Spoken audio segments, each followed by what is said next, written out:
दरवाजा लावायचं आणि मग धन्य आजी दिन सुरुवात. हे कळलं तुम्हाला? आमचे गुरुजी सांगतात माणसाला शिवी जमते पण मंत्र जमत नाही. काय जमलं? ब्रह्मदेवाने गाई वासर गोपाळ चोरून नेले, 1 वर्ष लपून ठेवले. 1 वर्ष देव गाई वासरा गोपाळाच्या रूपात परावर्तित झाले. गाईला वाटायचं वासरू कृष्ण असावा, वासराला वाटायचं कृष्ण गाय असावी. इतर गोपाळांच्या मातांना मावल्यांना वाटायचा आपला गोपाळ कृष्ण असावा, म्हणून देवाने ती सगळी रूप धारण केली. 1 वर्षांनी ब्रह्मदेवाला जेव्हा कळलं आपलं चुकले, तेव्हा ब्रह्मदेव गाई वासर गोपाळ घेऊन आला, क्षमा मागितली. नवमिड्डे ते बरोपशे तडंबराय तुझ्या वसंत परिपिच्छर सन्मुखाय वन्यस्थळी कवलवे प्रवेशान वेणो लक्ष्म स्त्रिये मृदुपदे पशुपांगजाय स्तुती केली. ब्रह्मदेवाला माफ नाही केलं देवानी. 40 लोकांनी स्तुती केली पण माफ नाही केलं. का नाही माफ केलं? देव म्हणाले गाई गोपाळ वासर ही माझ्या खूप प्रिय आहे आणि त्यांची माझी तू 1 वर्ष ताटातूट केली, मी तुला प्रसाद देणार नाही. तुला प्रसाद पाहिजे ना? महाराष्ट्रात ज्ञानोबारायच्या नंतर सोपान काका म्हणून जन्माला ये, ज्ञानोबारायच्या हातून प्रसाद घे तेव्हा दे. विठ्ठल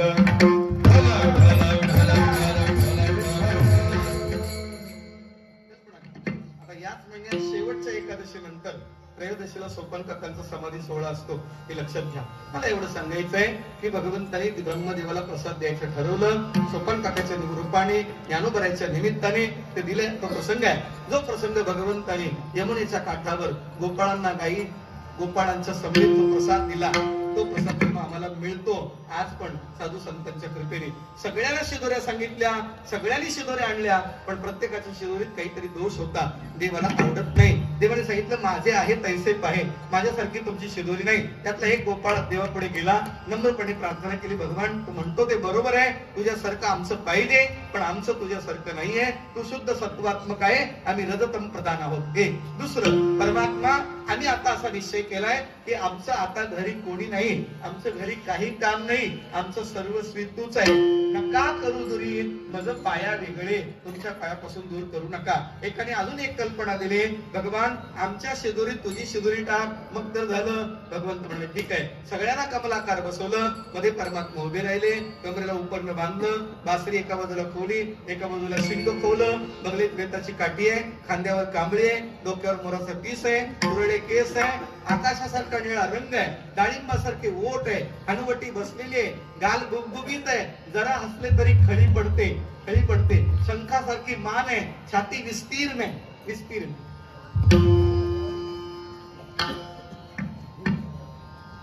तुमच्या आत्ताच चर्चा झाली, लोक बॉडी वाढवायचं बघायला लागले, वजन वाढवायचं नाही बघ, जिथं वजन वाढलं पाहिजे ते. आणि बऱ्याच जणांच्या खूप बॉड्या वाढल्या, पण घरी गेल्यावर त्यांची अवस्था राहण्यासारखी झाली.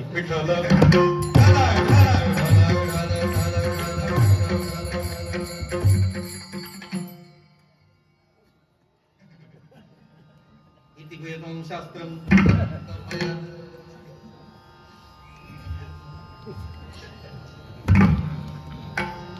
बॉडी कमी असली तरी पण वजनात राहा.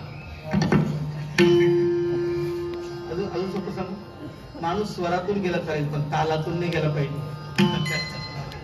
तालातून गेला तर लोक बोलतात बुवा तालात नाही, तालात पाहिजे. पूर्वीचे लोक तालेवार होते.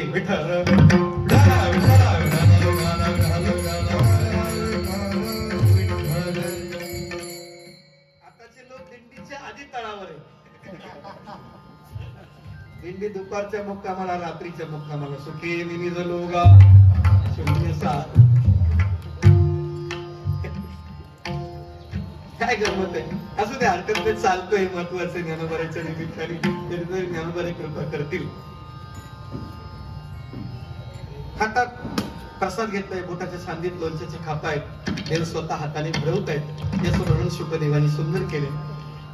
वेणू जठरपटयो शृंगवे तेजकक्षे वामे पाणो मसृणकवदं तत्फलान्यंगुलीषु तिष्ठन्मध्ये स्वपरिसुरतो हासे नर्वविस्वै स्वर्गे लोके विशति भुजे यज्ञबुग्बालकेदी कुंडली कपुराय विठ्ठल श्री ज्ञानदेव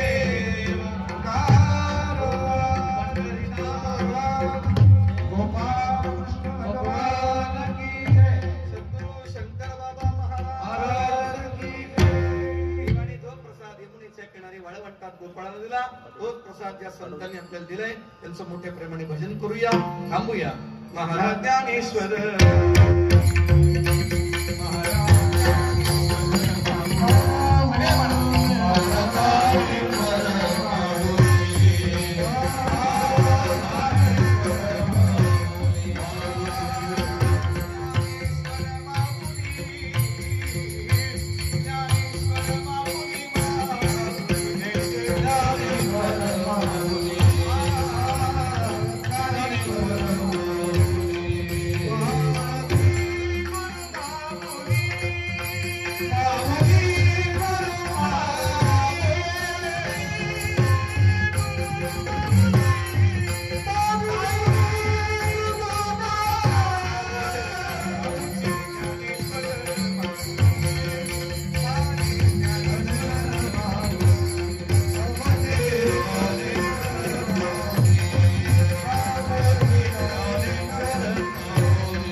सर्वांनी सहकार्य करायचे. कोणी तोपर्यंत जागा सोडायची नाही.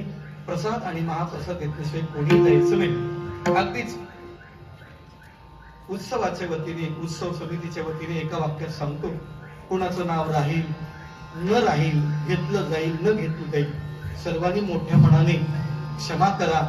उत्सव समितीला आणि सगळ्यांना सांगा, मनात अशी विचारणा करा की माझं नाव जरी इथं माईकवर घेतलं नसलं तरी देवाच्या ठिकाणी माझं नाव आहे, देव माझं नाव घेतात, या भावनेत राहा.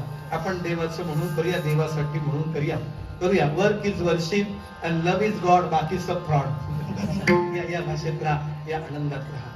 एक करा, सत्य बोला, धर्माचं आचरण करा, परस्त्रीला माता समजा, परधनाला विष म्हणा, अपमान सहन करणं शिका, मान द्यायला शिका, गाई बैल जमीन विकू नका, देवाचं नाव घेत घेत घरी जा, देवाचं नाव घेत घेत झोपा, देवाचं नाव घेत घेत उठा.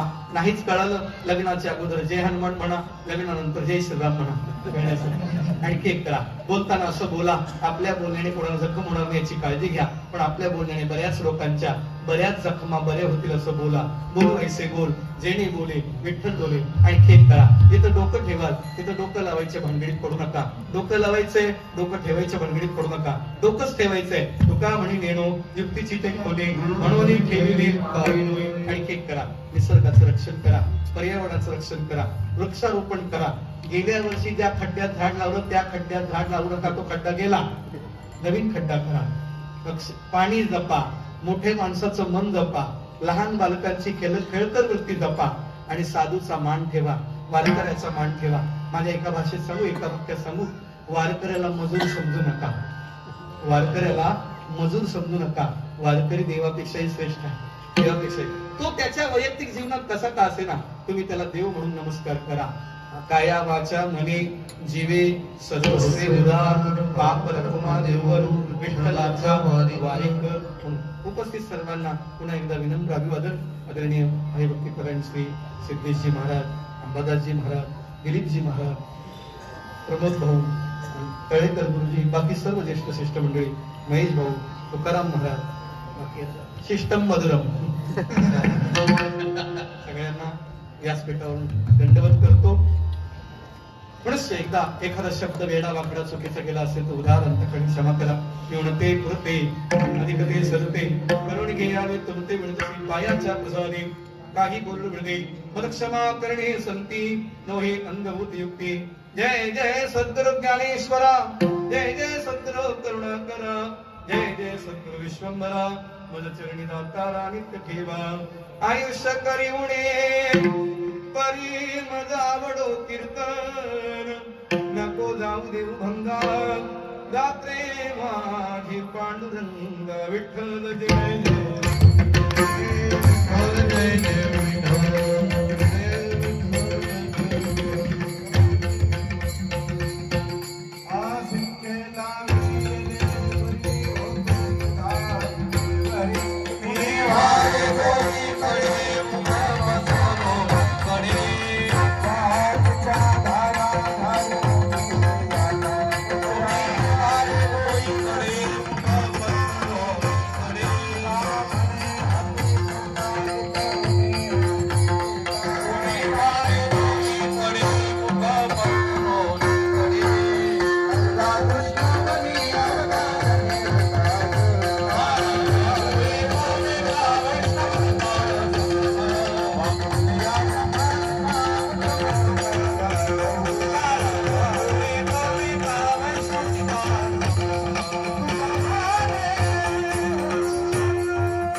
राधास पंढरीचा वाद करी वाजू सुकून दे हरी संत संग सर्व काळ अखंड प्रेमाचा कल्लोळ पंढरीचा वाद करी वारी चंद्रभागे स्नान मागे चिदानंद पंढरीचा वाद करी वारी अकल भावीचे वाजल्या गुळा माझ्या सगळा हजाराचा कल्पनेचे बारा कोणी गाई अंधाराचा वारा कला गोराचा माझा नामा मुळे मागणे ते तुझं म्हणजे आहे ते शंकराला मागून गायला संतान शिबिरविष्णूमध्ये आली तुझे पाय म्हणे आता उदार तो या संतान शिबिरविष्णूमध्ये आली तुझे पाय